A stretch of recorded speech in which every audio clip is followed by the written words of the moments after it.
नाज़रीन, सियालकोट की बिजनेसमैन शख्सियत मियां अदनान के घर में हुई एक डकैती की वारदात। उसमें हमारी जो काम वाली है वो तकरीबन पहले एक औरत को लेके आए, एक औरत आई है घर में। अपने ही काम करने वाली औरतों ने 10 लाख रुपया उनकी रसीद आप पास आपके 9,70,000 की मेरे पास रसीद है। और वो वारदात करने के बाद वहाँ से फरार हो गई। कभी कहती है ये गली है, कभी ये गली है, कभी किसी क्वार्टर में लेके कोई घंटा डेढ़ इन्होंने हमारा और उल्टा उनके ऊपर एक गलत मैंने ये भी पूछा है कि कोई नशा या गन पॉइंट पे तो नहीं तुमसे कुछ किया जा रहा। कहती है नहीं।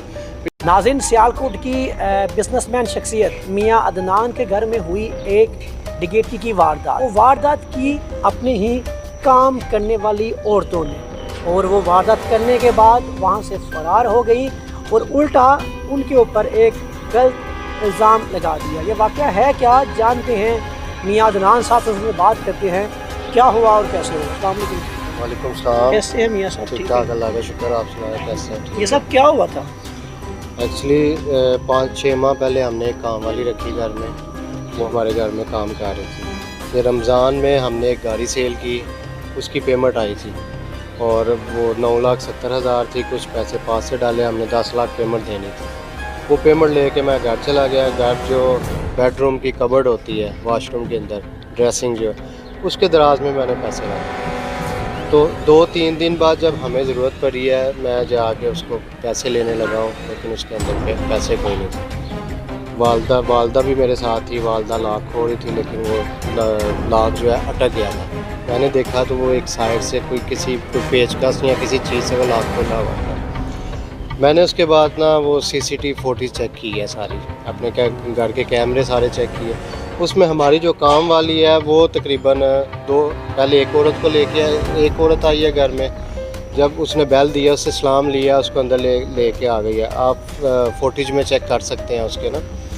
तो जब वालदा ने पूछा है तो उसको कहती है कि जी ये मेरे जानने वाली है, बाजी रहीला, उसकी हमसाई है, हमारे साथ ये काम करती रही। उससे पहले ना कभी घर आई है, ना हमने वैसे उधर देखा भी है। तो ये घर के अंदर आ गई है। फिर थोड़ी देर बाद हमारा जो गार्ड है, टाउन का गार्ड, वो गार्ड भी आया वापस। उसने आगे बेल दी है। उसने कहा है कि तुमने इसको अंदर क्यों लेके आई हो। ठीक है, इनके पास तो ID कार्ड नहीं है। उसको भी इसने यही बयान दिया कि ये मेरे जानने वाली है, मेरे साथ काम करती थी। तो जब 3-4 दिन बाद मैंने पैसे चेक किए हैं तो फिर पैसे नहीं थे उसमें। फिर मैंने इससे पूछा तो ये कहती है जी मुझे पता ही नहीं है। फिर मैंने पुलिस वालों को बुलाया, उन्होंने आके सारी फुटेज चेक की, रिकॉर्डिंग चेक की, गली की सारी की, घर की हमारी चेक की, कबर्ड चेक की, सारा कुछ वो चेक करके गए। फिर उन्होंने इससे सारी इंक्वायरी की, इसके बंदे को भी बुलाया, उससे भी इंक्वायरी की।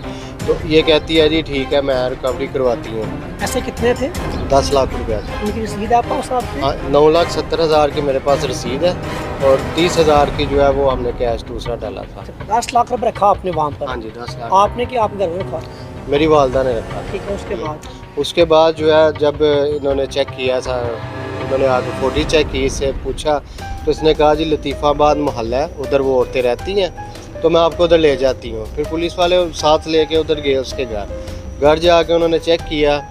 कभी कहती है ये गली है, कभी ये गली है, कभी किसी क्वार्टर में लेके कोई घंटा डेढ़ इन्होंने हमारा वेस्ट किया। मैं भी साथ गया था उनके। फिर वो उसके हस्बैंड को जो है ना वो ले गए, पुलिस स्टेशन ले गए। और उसके बाद जो है महल्ले के जो मोअज़्ज़िन थे, 2-3 इलाके के लोग, वो अंदर शामिल हुए हैं। उन्होंने कहा है कि हमारे रिस्पॉन्सिबिलिटी पे इसको जो है ना थोड़ा टाइम दिया जाए ताकि हम इसका ना कोई सलूशन निकालते हैं, टाइम दें। मैंने उनके कहने पे उसको टाइम दिया और रिलीफ़ करवा दिया। थाने से मैंने रिलीफ़ करवा दिया। सर, आज जो कुछ दिन पहले एक खबर शाया हो रही है आपके बारे में, आपके खिलाफ, क्या आपने उनको मारा है, उन पर तशद्दुद किया, उन पर आपने इल्ज़ाम लगाया पैसों वाला, चोरी वाला, उस बारे में क्या? जब मैंने वो मोअज़्ज़िन आए थे हमारे घर, मैंने उनके सामने उनको बिठा के मैंने कहा आप पूछ लें इनसे एक दफ़ा कि हमने इसको कोई हाथ लगाया हो, मारा हो, कुछ तशद्दुद किया हो, आप पूछ लें। इसकी हमने एक वीडियो रिकॉर्डिंग भी ली थी और वीडियो रिकॉर्ड भी की थी कि भाई उससे पूछा गया था कि तुम्हें हमने मारा हो, कुछ तशद्दुद किया हो, तुम्हें कोई तुम्हें खाना नहीं दिया या कोई मसला, किसी किस्म का कोई मसला है। उसने कहा जी मुझे आप लोगों ने कुछ नहीं कहा। मैंने ये भी पूछा है कि कोई नशा या गन पॉइंट पे तो नहीं तुमसे कुछ किया जा रहा। कहती है नहीं। फिर मैंने कहा मुझे रिटर्न लिख के दे दो।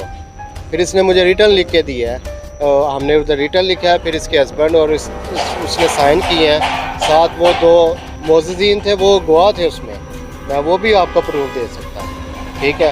اور ان کے بیس پہ جب چھوڑا ہے، یہ جب ادھر سے نکل کے گئی ہیں اور جا کے انہوں نے الٹا میرے خلاف جو ہے وہ ایک نجی نیوز پیپر پہ جو ہے میرے خلاف سارا کچھ بیان دیا ہوا ہے کہ میں نے زیادتی کی، ظلم کی. یہ تو سراسر میری عزت کے ساتھ کھیل رہی ہیں. میں دیکھیں ایک بزنس مین ہوں، ایک اچھا شہری ہوں، ٹھیک ہے، ایک ویل نون پرسنالٹی ہوں، اور یہ الٹا میری عزت کے ساتھ کھیل رہی ہیں. میں نے ریلیف دینے کا مقصد یہ تھا کہ یہ میری عزت کے ساتھ کھلواڑ کرے. وہاں پہ لکھا ہوا ہے کہ آپ نے ان کو بہت مارا ہے، ان کے اوپر الزام لگایا چوری کا، اب تو رسید بھی ہے پیسوں کی.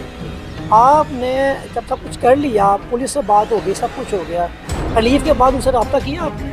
میں نے ایک دفعہ کال کی تھی اس کے بندے کو نا، تو اس نے کہا جی ہم سرچ کر رہے ہیں، ڈھونڈ رہے ہیں، وہ عورتیں بھی ڈھونڈ رہے ہیں، ہم کوشش کر، ہمارے پاس ایک رکشہ ہے وہ ہم سیل کر کے، بائک ہے وہ سیل کر کے 4 لاکھ تک آپ کو دے سکتے ہیں، 4 لاکھ دیں گے آپ ہمیں معافی دے دیں. تو میں نے کہا ٹھیک ہے آپ لے کے آئیں، ریکوری کروائیں، اس کے بعد جو معززین ہیں ان کے درمیان بیٹھ کے پھر آپ سے معافی کی بات ہو. میں یہی کہوں گا DPO سیالکوٹ صاحب سے یہ کہوں گا، اور متعلقہ جو تھانہ ہے، جو SHO صاحب ہیں، ان سے بھی یہی کہوں گا کہ آپ فوٹی چیک کر سکتے ہیں، میرے پاس گواہ ہے، میرے پاس ویڈیو ہے، سارے پروف ہیں میرے پاس، ٹھیک ہے. اور اس کے باوجود جو ہے وہ الٹا میرے اوپر الزام لگا رہی ہے اور میری عزت کے ساتھ کھیل رہی ہے، تو اس کے اوپر کوئی ایکشن لیا جائے، کوئی سخت کارروائی کی جائے. ناظرین، دیکھا آپ نے کہ میاں عدنان صاحب نے کہا کہ میرے پاس ان کے مکمل پروف ہے، ثبوت ہیں، اور الٹا انہوں نے مجھ پہ ایک الزام لگا دیا کہ میں نے ان کو مارا ہے، ان پہ تشدد کیا ہے، اور ان کے اوپر غلط الزام لگایا ہے، یہ والا پیسوں والا. فیصلہ بھی آپ کریں گے کہ آپ اس بارے میں کیا کہتے ہیں. میری بھی DPO صاحب سے، RPO صاحب سے یہی گزارش ہے کہ میاں عدنان صاحب کے ساتھ انصاف کیا جائے تاکہ دوبارہ پھر کبھی ایسا کام نہ ہو سکے. اس کے ساتھ ساتھ اپنے میزبان مہر علی کو دیں اجازت.